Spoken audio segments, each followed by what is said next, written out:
Hello, it's Melanie, and today I have a very special offer for you. You started your business to help people, not to become a web designer. But you know you need a website to grow, and understanding the basics helps you long-term as a founder. In 2025, a well-designed website is still the most impactful way to showcase your work and build credibility.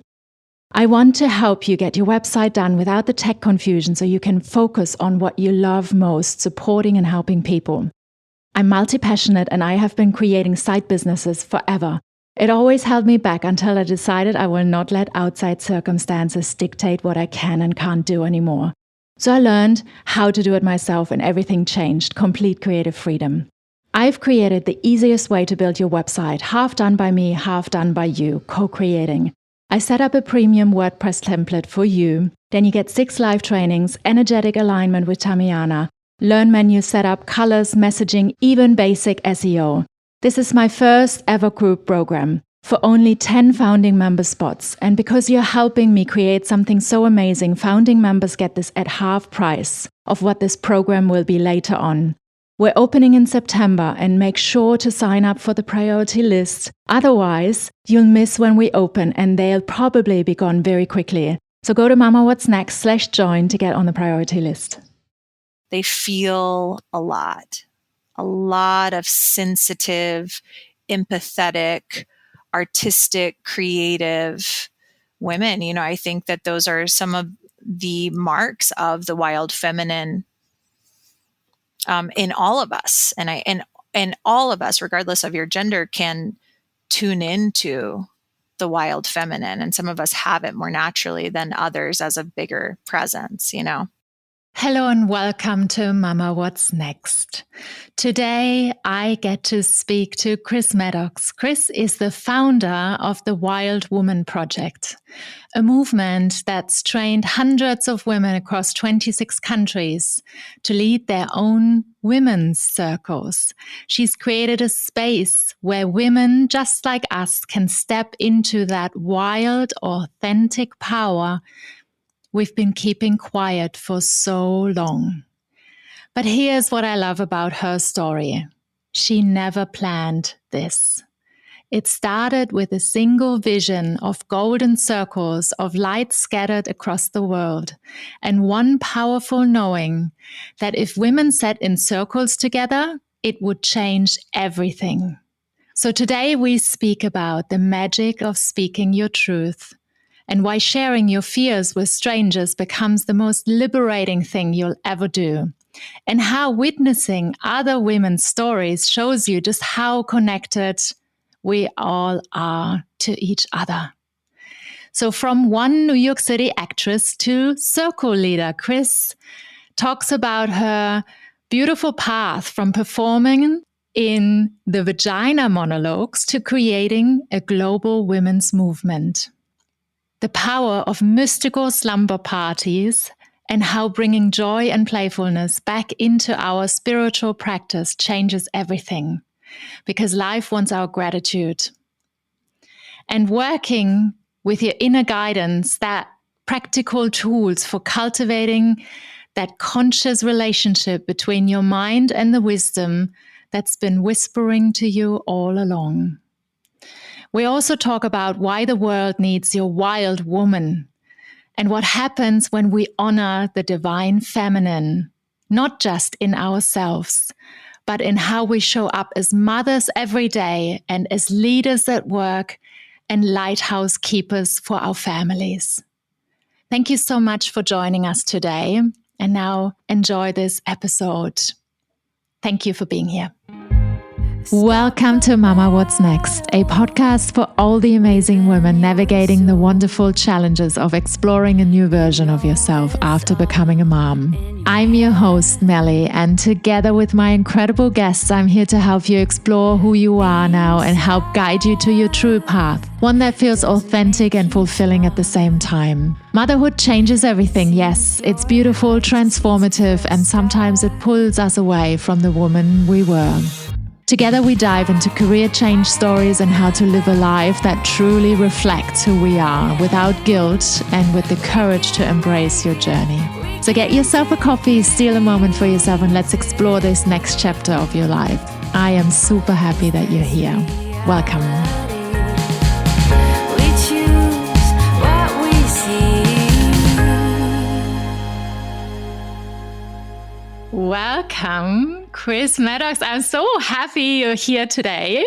Thank you and welcome. Thank you so much for having me across the pond. Yes, I am so excited to be speaking to you. I've explored what you do, and I have recently, I'm in Spain, in Mallorca, and I've attended like a women's truth gathering circle that I've done a podcast episode. And that kind of made me dive into this whole I think space a little bit more as to why women do this and when has this started, and then I discovered you. Yay. I'm so happy you found me and found your way to a circle. Yes. It's a rich experience. Very, very, very. And, I didn't really know what to expect, but it's been very... it's like it's almost been like a mirror. Like the more you speak about your fears, your truth, the things that you struggle with, the more you realize, it's reflected in all these other women as well that you speak with and you sit in the circle with. And it's been so empowering. And yeah, just I've had a beautiful experience, really. I've walked away, and it was in nature too, which is like what I've seen from your work. And I'm just yes. Anyway, that's why I was so excited to talk to you. That's so great. And you named right off the bat one of the most, I think, medicinal things about sitting in circle with other women is that witnessing and being witnessed. There's such an incredible power to that, when you have your opportunity. And in circle, it's so beautiful because everybody has an opportunity to share their voice and be heard and be seen. There's something about when you're in that space and you speak from your heart or your intuition or your inner guidance, whatever is coming up, whatever you speak, in the process of drawing it up, saying it out loud, having it seen across the circle, it fortifies it in a way that's different than your own personal practice. You're sitting at home, maybe you're journaling, or maybe you're trying to meditate, or you're on your yoga mat, or whatever is your practice, and you have a passing piece of guidance that comes through. Sometimes it can just pass you by. But something about saying in circle fortifies it. It makes it real. It makes it tangible. It's been seen, heard, and felt not only by yourself, but others. And you've spoken it out loud. It's powerful. And I think it has the ability then to, when you walk back into your life with this kind of treasure that you retrieved, to really create powerful change. Yes. I felt it was so liberating because it's scary. Like you end up speaking to women that you don't know, essentially, about some of the deepest fears that you have. And then you sit there and not just have you spoken it out loud, like you just said, you hear these women reflect that back to you in their own way, in their own journey, in their own experience. And you just even I just get goosebumps just talking about it, because there's something so magical in this whole experience. Yeah. Because it looks so simple from the outside, but it's like I walked away from this experience so strengthened inside. It has really touched me to my core, I wish every woman would do this, experience this. We were sitting by the fire, and in nature. It was just really special, almost connecting you to a different time. Yeah. I think there's something to that, that you enter into a timeless space. You get the sense, you get these glimpses that a lot of the ways that we understand time, are limiting I think there's, we've done rituals and circles, rituals at Wild Woman Fest, which is our annual it's a tiny festival, but it's a really big retreat, and it's all outside. But just last year, we had a whole ritual around connecting with our grandmothers and our grandmothers' grandmothers' grandmothers. And, in these rituals, when you're doing that, and we're here in this little valley surrounded by mountains around a fire, women spoke about like almost seeing their grandmothers coming in over the hills, like towards us. And who knows how reality works? Who knows? A lot of indigenous people from around the world, from every continent, have an anchor in their ancestry. Who knows? It might be that our grandmothers' grandmothers' grandmothers' grandmothers sat in these kinds of circles, or sat in a similar kind of way together around a fire and told each other stories and spoke their heart, Mm. You said something else about this piece about realizing through the listening that we're not alone. I think so many of us can get trapped in this thinking of whatever is our fear or our anxiety or whatever, that's part of being human beings. We can feel, I'm the only one. And when you're in circle, you're just faced boom, boom, boom. Every time someone shares, you're just like, oh my goodness, we are all so connected. And, and we're different.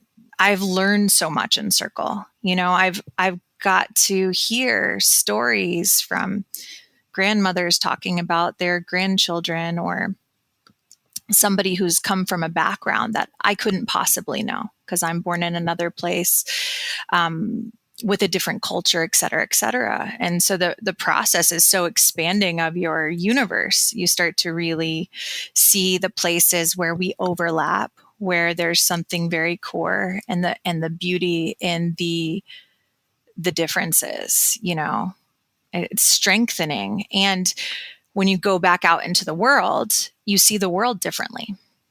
You really do. You interact with the woman at the post office differently, and the kids on your street or whatever, it's just, it's totally true. Yes. I fully relate to this. Yeah, absolutely. You cannot undo this when you've connected, I think. Can't unsee it, can't undo it. It's because you feel the energy. Like it's like the energy that kind of goes through everyone. Like you just feel that bond, right? Through the experience reflected in everyone. It's, Chris, how did you get to do this beautiful work? Why? How? It was very organic process, and nothing like I could have ever dreamt to do when I was a little girl, like I didn't dream to do this, but one piece led into the next piece, as life does, I'll cut to my early 20s. I'm living in New York City, and I've been involved in New York City in the Vagina Monologues V-Day movement as a theater person. So I was trained as an actress, director, and doing the Vagina Monologues when I was 20-ish was my first time, other than Girl Scout camp, being in a totally female space, in a women's space, where here we are, speaking about our bodies. If you're familiar with the Vagina Monologues, every single Vagina Monologue is based on an interview of a real woman who's talking about her vagina. This was horrifying to me at first. I was just interested because I wanted to do the play, but it was a very awakening experience for me to be in that kind of space, because just even the rehearsals were kind of like, looking back, a circle. And I went on to direct those, and eventually I became a yoga teacher. because in my training as an actress, I really loved the movement piece and I really connected to the spirituality piece. I had a mentor. Her name's Faye Simpson. She has a technique called the lucid body technique. She has books and she's taught award-winning actors and actresses this modality of using the 7 chakras as a performer, essentially. So I was in that world for a long time and doing movement, spirituality work. And I kept being drawn back into the women's space. I went back and I directed the Vagina Monologues and I started to study yoga for fertility. There was something about that women's space that was medicine for me in ways I don't think I understood really why at the time, but looking back, I think there was a real seeker's heart that I always had. And at that time, I had so few examples of a face of the sacred or the divine that was female. Feminine woman. I grew up in Houston, Texas. I grew up in a Christian culture. The major options in terms of spiritual seeking had women in supporting roles.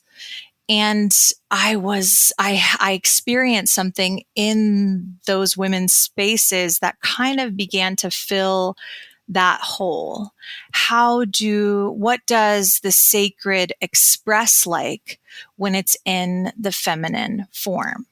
And I think I was kind of finding that. And I was invited by the studio owner at one of the studios that I taught to take over. I think she was calling it like a full moon goddess group. And I was like, I would like to call it a new moon women's circle because I heard that making intentions on the new moon could be powerful. I didn't know why. I was a baby. I mean, I was in my 20s, I was in my young 20s. And so I started this circle and it was experimenting. I incorporated the meditation I had learned with my mentor. And started incorporating intention setting. We did sharing and I learned a lot in that time. And it just became in my community. We did it for like 2.5 years. We really befriended one another. It was our neighborhood yoga studio. We met on the new moon, every new moon. We kept having these experiences of experiencing something in circle, making an intention, and that intention kind of blooming or blossoming right before our eyes. And we just saw it happen over and over again. And eventually I was just like, I think a lot of women could do this. I think it comes naturally to us. And I had already helped my mentor create a program before. So I thought to myself, I'm going to make how to make a women's circle because I had this feeling that we all could do it. And I had also this feeling that if women sat in circles, that it would change the world. And, that's the root of it. I thought, I think we're all, as modern human beings, wondering how this is all going to go, feeling sort of at the edge of two worlds, wondering what's going to happen ecologically, wondering what's going to happen in world affairs, wondering what kind of changes we are or are not going to make as human beings. And I can just say, back when I think I was 27, when I was lying in bed one day, and it was right before I had thought of this idea of the Wild Woman Project, I had this vision and I sort of saw the world from way back. And I saw all of these circles of light, a golden light. And it was a very powerful image. And I thought to myself, those are circles. And I'll just devote myself to doing whatever I can to help more circles come into the world. I can't be a part of all those circles, but I can help with the seeds, and I can help women, have sets of skills so they can feel confident to go on and do that.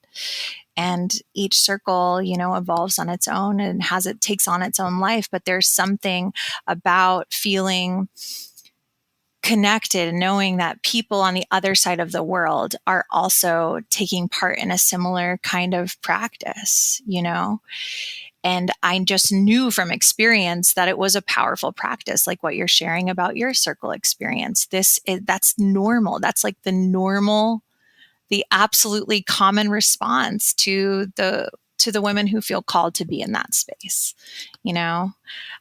So yeah, that was back. I officially launched the Wild Woman Project January 1st, 2012.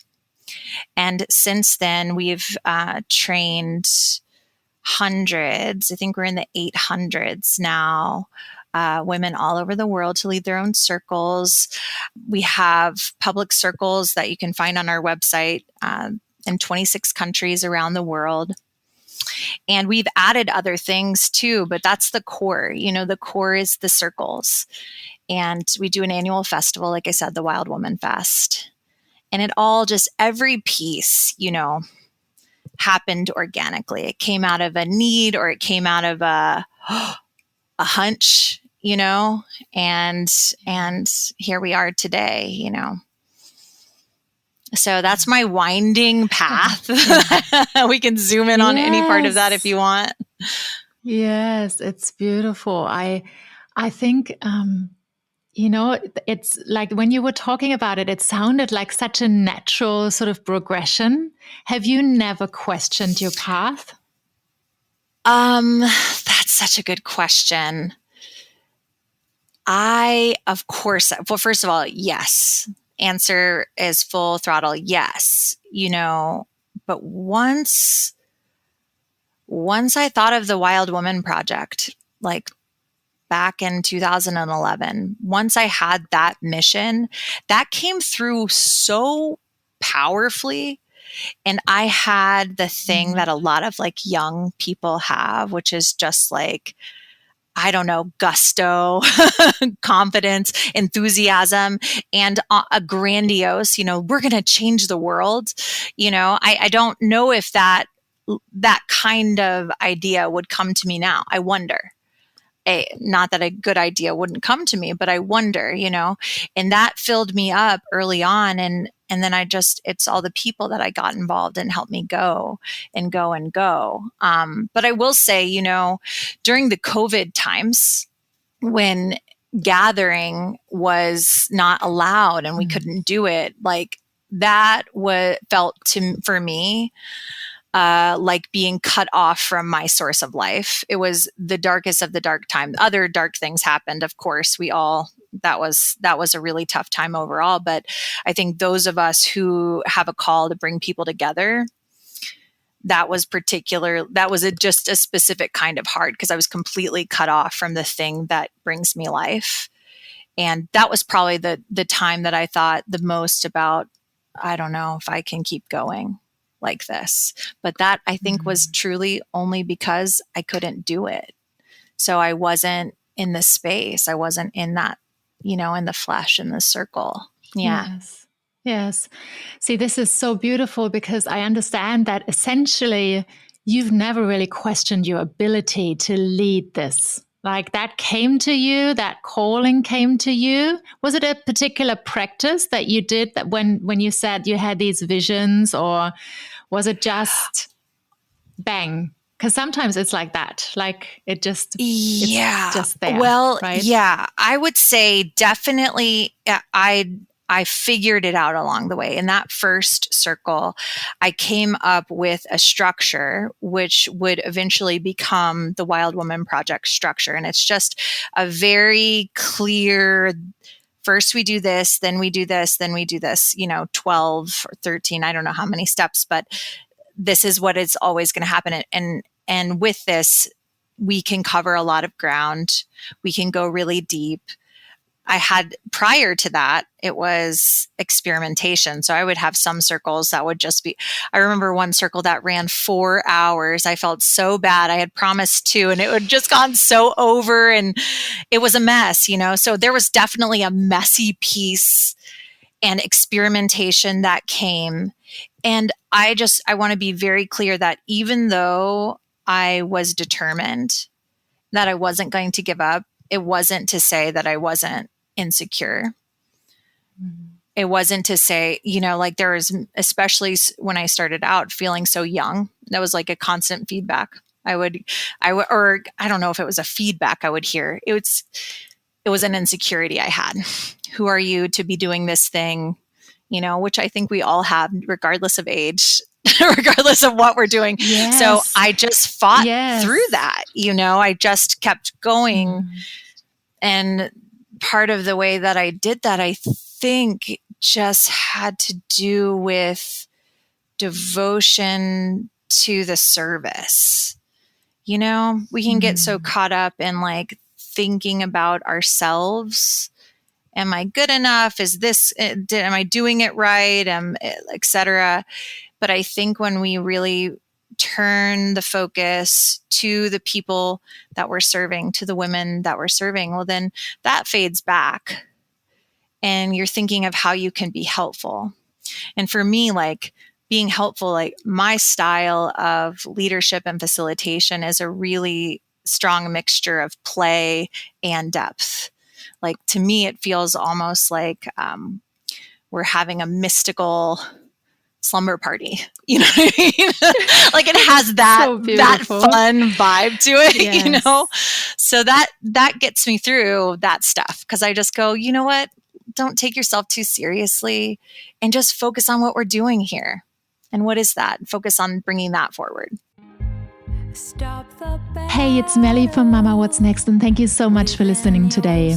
Did you know we actually have a free membership at mamawhatsnext.com where you can connect with like-minded moms and find tools to help you navigate your next steps with confidence. And if you ever feel like you need a little more personal guidance to help you figure out what comes next for you, I am here to support you one-on-one as well. I know what it's like to feel you've lost yourself, to start from zero in a new country, pivoting and transforming a career. I have done it several times alone as a single mom across 4 countries. And I would love nothing more than helping you rediscover yourself, see your potential, and build a work life that feels aligned with who you truly are. So if that sounds like something you'd love, come and visit me at mamawhatsnext.com. I'd love to hear from you.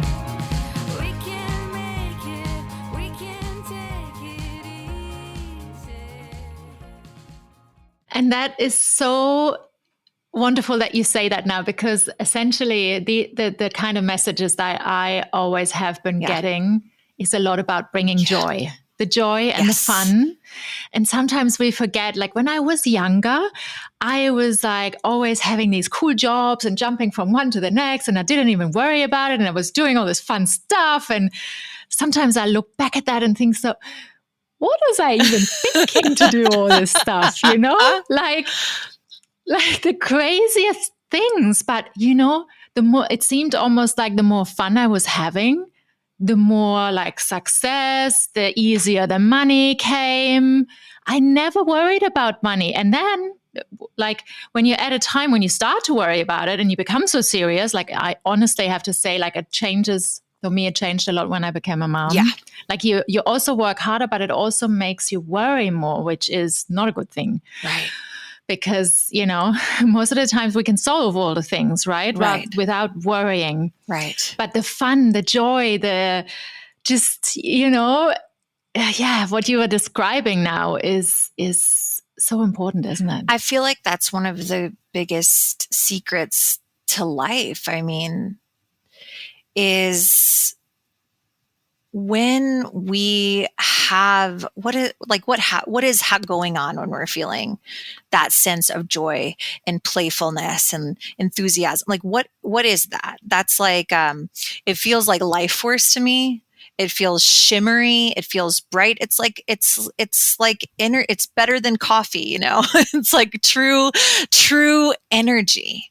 Mm-hmm. And I think it can get us through a lot, because no matter what you're doing, what your path, what you're working on, there are always going to be obstacles to where you want to go. You're going to meet places in your path. You're going to have to figure something out, you know, and you can either be like, oh, I got to figure this out. And your head is scrunched and you're worried and you're anxious, or you can open up to it and be like, okay, how are we going to do this? How are we going to figure this out? And with a sense of playful experimentation. Because you have to do it either way. And like, which one's going to go better? You know, I feel like it's an inspiring place to be, and it keeps you in, you know, that flow, keeps you in the flow of life. I think, you know, when we have an idea or we have a path, like the idea wants to come forward. The path wants us on it happily, you know? And so let's do that, you know? And it was there was an earlier in my spirituality, I spent some time just in my different studies in very serious meditation spaces. You know, I was like very, very serious. And I have just come to this thing where like I feel that the sacred, which to me, my word for that, where some people might say God or the universe or whatever is everyone's, you know, authentic naming for that. I just call it life. I feel like life just wants our gratitude. It just wants, you know, and sometimes you can't muster it. Sometimes you're in a dark night. Sometimes you're moving through grief. Sometimes you are in anxiety. These are all natural human states. So I think to be where we're at, but to not feel like just because we're going to sit down to meditate, or we're going to a circle, or we're going to a yoga practice, or whatever is the thing, that we have to do so solemnly. I think life doesn't mind if we smile, you know? Yes. Yeah. What kind of women come to you?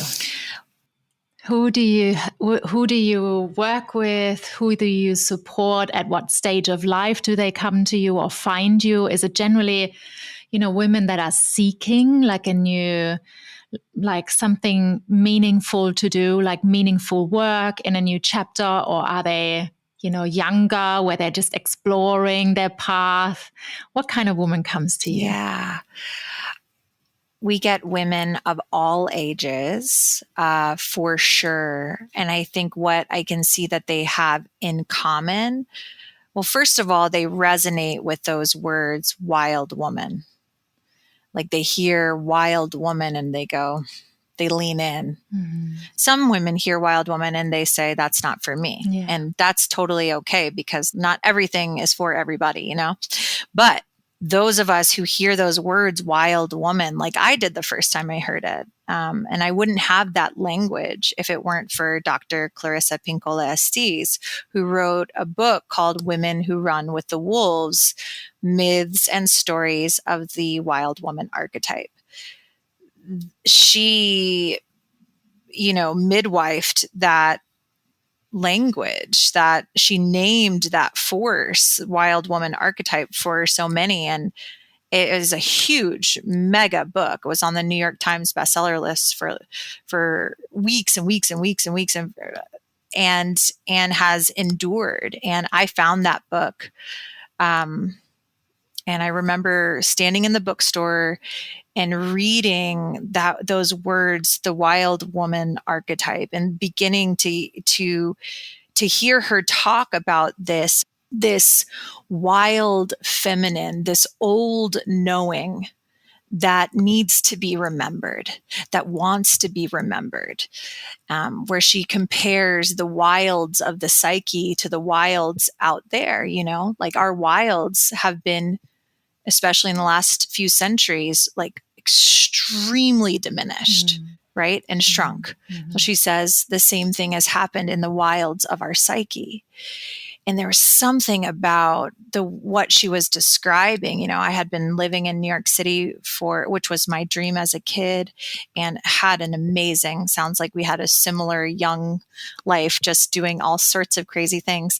But I was at this point, I was getting towards my late 20s, and I was at this point where, you come to your late 20s and it's about time to figure out what is going to be your adulthood. Like, how are you going to really spend it, And I loved those words, wild woman. So, that book and that work is deeply influential. So the women who come to me will often find me because they feel those words too. And they say, what is that?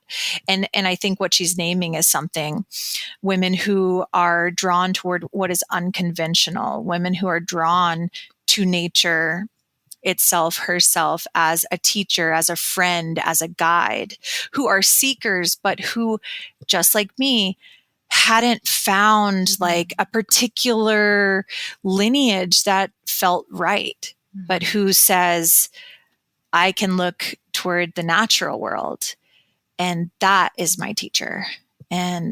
And so I think I get a lot of women there, and they're usually oftentimes when they first arrive, they are in a what does it all mean transition phase. And sometimes that's because they are in their late 20s. Sometimes it's because they are retiring and they're looking at that next phase, So I have all kinds of women who come, but I would say they're seekers, they're mystical in nature, even if it's not really fully developed. And they are big feelers. They feel a lot of sensitive, empathetic, artistic, creative women. I think that those are some of the marks of the wild feminine. Yes. In all of us. And all of us, regardless of your gender, can tune into the wild feminine. And some of us have it more naturally than others as a bigger presence, So I would say the wild woman is what really brings us all together. And that comes with mysticism, that comes with creativity, and that comes with the seeker's heart. What would you say to women, when they're like you said the seekers, like there are so many seekers, I think, and women that are sort of standing at the edge of becoming. And sometimes you just can't really grasp the thing, like you know that there's something there, that something is calling you, but you can't just like, your beautiful story, you explained how you had this beautiful vision and you saw clearly, these are the circles I'm meant to. And I had a similar thing happening to me when I did the Kundalini work, like where I had almost what I was told to do. I was asked to step into this space. And then when that happens, not just once, but several times, then you just go like, oh, but you just have to, Well, that's how I felt. Even with doing this work here now, because I always say like, the worst fear I had was like speaking into a microphone in front of people. Really? And look at you go. I know. Oh my God. because it became so strong, that I just couldn't make it go away, and obviously I was seeking for something. I just knew there was a different space for me, like I needed to walk towards too. But there are so many, in this space, I think, where they're standing at the edge, but they don't really, and it's frustrating, and it becomes a space where you want to, but you don't know how. And how do you work with women like this, or what would you recommend they do? How do they get in touch with that? Or is it just about relaxing, which, is another interesting. Harder said than done, I know, isn't it? I know. Well, I'm not like a coach, right? So I'm not like sitting one-on-one with people, but I facilitate a lot of circle. I facilitate a lot of rituals. I do a lot of writing around this kind of thing. And I think, there comes a time at some point in every woman's life where they really start to look around at their life and ask, like, is this the life that I want? Or is this the life that I made out of my perceived expectations from outside, from the culture, from family, from religion, whatever is the outside influences? They come to a point and they start to get the message in some way. Sometimes I see that often come through illness or just or even just like sadness for a period, and just something starts to wake up. To me, that's like the inner guidance and really knocking and saying, hey, I have some ideas, like, listen to me. And then it becomes the time to cultivate the conscious relationship between your mind, your conscious mind, and what's going on down in the depths. Like, you could think of that like your inner guidance system, your intuition, your instinct, your heart, whatever feels true. But I think those are different names for a lot, about the same thing. And it's the inner guidance. And I recommend a process of getting related to your inner guidance. And there's tons of tools. And that's one of the reasons I love circles so much, because within the circle, you have many tools that are just on their own very powerful for this kind of thing. We work with the breath. We meditate. We focus on a theme. So we engage our mind in something deep, something the mind can really chew upon. We journal. We go around and share. And we set intentions. Any of those practices, if you pluck them apart individually, are pretty powerful in and of themselves. But then you do them all at once, with others. And that's pretty powerful. So, I love circle for that. And for those who are not interested or don't have access to a circle, I think in moments like this of the great Mary Oliver line, things take the time they take, and to be patient with the process. Because I think, like, I can look at, for instance, in the story, in the example of my journey, that moment of having this vision, but there were so much, there were years of what am I to do with myself, and listening and getting hints and gathering those hints, like, okay, I know I really like things around the divine feminine. That really lights me up. I know I like to be with women. I know I like, all these things. And gathering that those are like clues or something, So I think having an interior practice, and my favorite interior practice and my eldest interior practice is journaling. I keep a journal, and so that I have a place to put down what's going on, what's coming up today. I had a dream about this. I read this and it really moved me. These are all, I feel, I really do believe that we have within us everything we need. We really do. We are so resourced inside of ourselves. It's bonkers. And a lot of us just like go around ignoring that wealth. But if you carve out a little space, and it doesn't even have to be a lot of space, but it can be if you have the space, if you carve out a little space, half an hour a day, to sit with yourself, to sit with your own heart, you can do anything in your journal. You can pray, you can ask questions, you can remember your dreams, you can make lists of things that you're grateful for, whatever it is. But you're keeping your finger on the pulse of the inner life. The more you do this, the more your inner guidance is in conversation with your conscious mind. Your conscious mind is going to be the one that acts. Your conscious mind is going to be the one that says, okay, we're going to do this. This is the new plan. Or I'm going to go, you know what? I'm going to just go knock on that person's door, whatever that looks like. I'm going to take this action. So I would say find a circle if you can, if that's something that you hear about it and it calls to you. If not, keep a journal.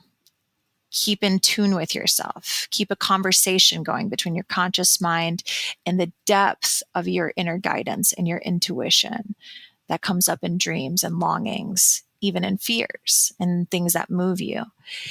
And be patient. And then be bold. And you'll know when to do that boldness. And when you go to be bold and everybody gets nervous about it, it is, frankly, excruciating sometimes to do the thing, like you were saying with your mic, it's like, it's sometimes excruciating and you just do it anyway. And in that moment, you focus on the service. Why? You're not doing it just for you. Focus on who you're talking to, who you're serving, what this is really about. And it'll get you through. Yeah. Aww. Yes. Thank you. That was almost like a little pep talk for me now. Oh, very good. Very good. Thank you very much. But I want to ask you, obviously, thank you first. Thank you so much for what you said now. It's like, I'm just sitting here in awe of all the things that you speak and say and the beautiful, amazing energy that you have. I'm so grateful. I mean, it must feel amazing, to be part of your space and your circles and sharing that with you, because I can feel it through the screen, It's been really touching you, and beautiful. Yeah. Thank you. Thank you too. Thank you for you too.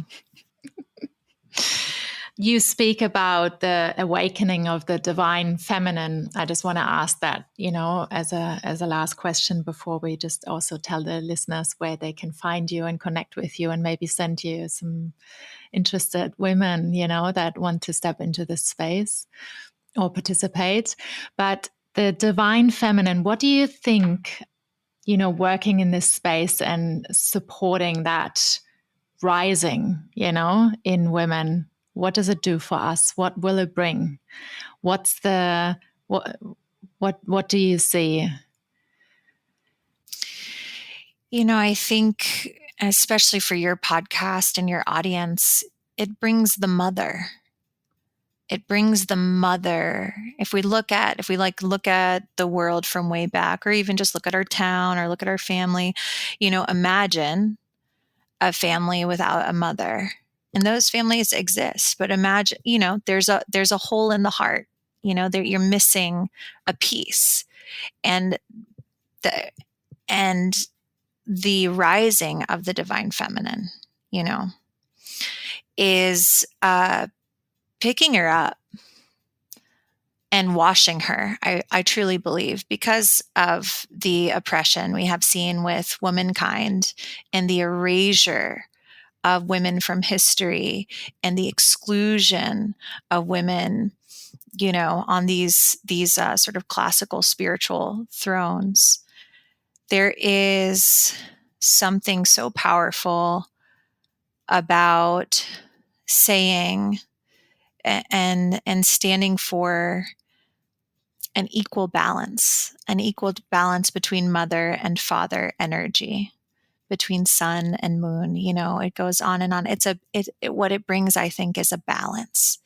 And I think it is extremely healing for women, and therefore healing for everyone else, because I tend to believe that women are the heart of the home. You know, they are so often the leaders in the heart of the home. And the fathers are amazing too, and in their own right. But we've spent a lot of time honoring the father. You know, what is the mother? What does she bring? And what does the mother in the world and in us look like when she's healthy, when she's honored? I think that's a very powerful thing for us to do on a collective level. I think it will change the way that we relate with one another. And I think it will heal something very foundational that has been wounded in all of us. Yeah. Thank you. That's very Thank touching to me. Yeah. Yeah, it's, it's that mother. Yeah, I feel that's really important that we, and probably Why do you that's think why so? because I feel, the oppression, through the generation, our ancestral lines, Yeah. which I also have experienced and still feel experience. So sometimes that hole is there, even though the mother is there, and I feel Absolutely. I always say a mother's like a lighthouse, essentially. So if she's not strengthened and connected and in her divine, power and feminine power, then, that leaves traces in all of us. And that's why this work is so important. And that's why I'm so grateful to what you do. And yeah. Thank you so much. That's so well said. Yeah. One of my favorite things is that, like, husbands of wives in my community, they're like, go to circle, because when she comes home, they're all, rejuved. They feel that, and that they feel that. So that's it. More of that. And I think it helps everyone, Exactly. Oh, thank you so much for having me. Thank you This has been for such spending a pleasure. time with me. Yeah. Chris, where can everyone find you? Like, where do we connect with you? Is there anything, that you're doing that is special? Any like regular, things that you're running that we can check out? And of course I link everything in the show notes, but it's also good to just. Thank you so much. Yeah. I mean, the best place to go is thewildwomanproject.com.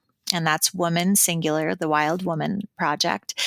.com. And, a couple of times a year, every spring and every fall, we run our 7-week, 100% online circle leader training program. So for anyone who's listening who thinks, ooh, maybe I'd like to start a circle, please check that out. You'll find it on the website.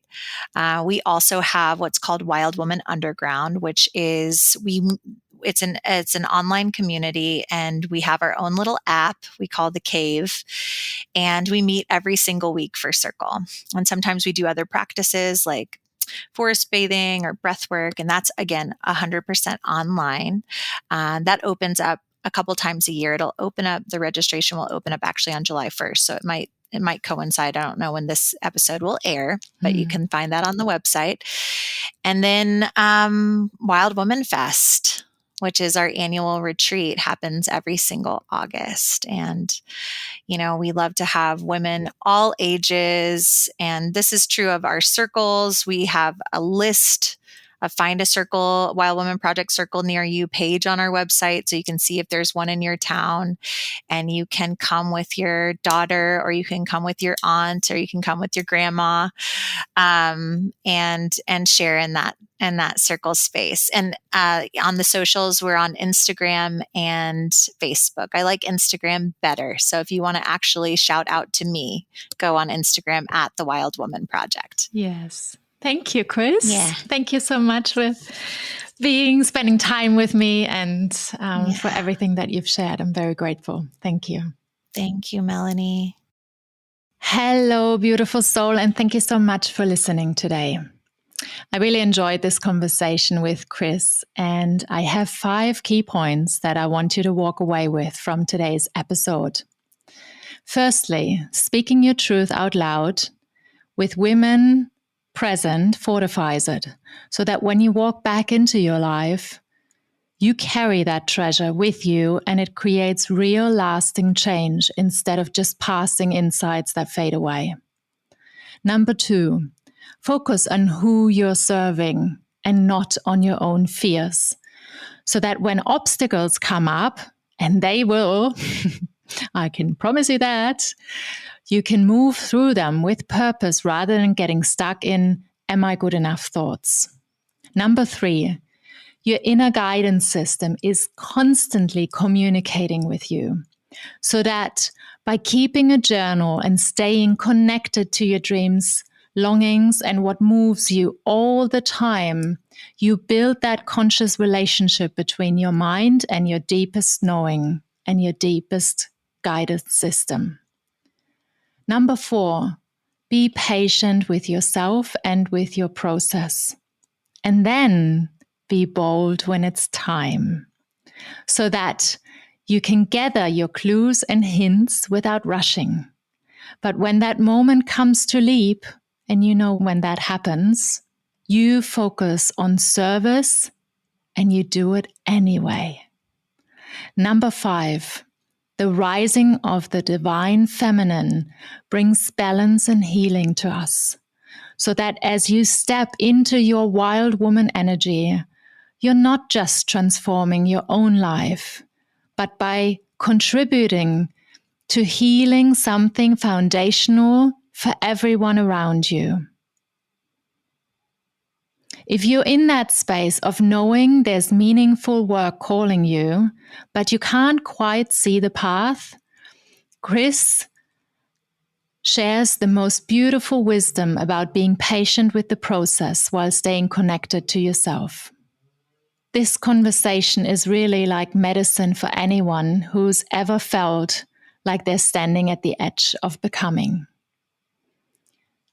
Thank you so much for sharing this space with us today.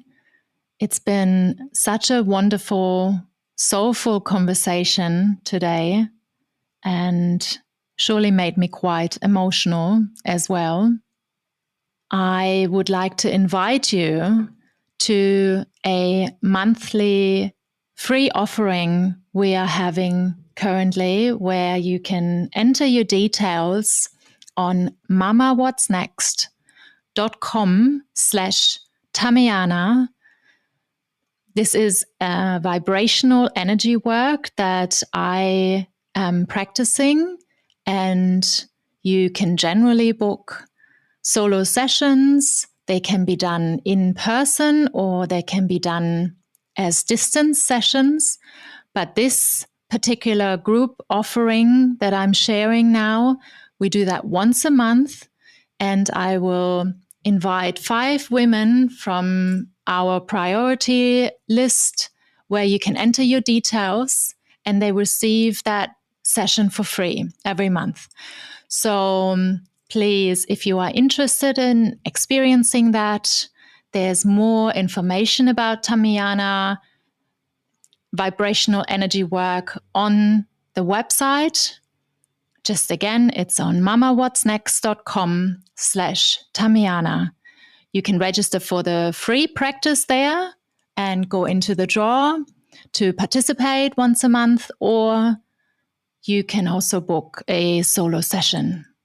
I would very much like to invite you to this space, because this is the other side of becoming, where you will learn to work with yourself and ground your energy in a way that connects your spiritual mind, your spiritual ideas in the real world, where you get to balance your chakras and harmonize your energy. And I will put lots of information on the website so that you can read about it if you're interested. Thank you so much for sharing this space with me today. As always, I am so very grateful if you share this episode with anyone who might be interested in women's circles or who might want to lead them somewhere in the world. Please do share this episode with them because this is such beautiful, important work for us women. And share it on social media. Give me a review on Apple or Spotify podcasts. Thank you so much for being here, and I will see and hear you next week. Goodbye. Stop the battle within your soul. You know it's all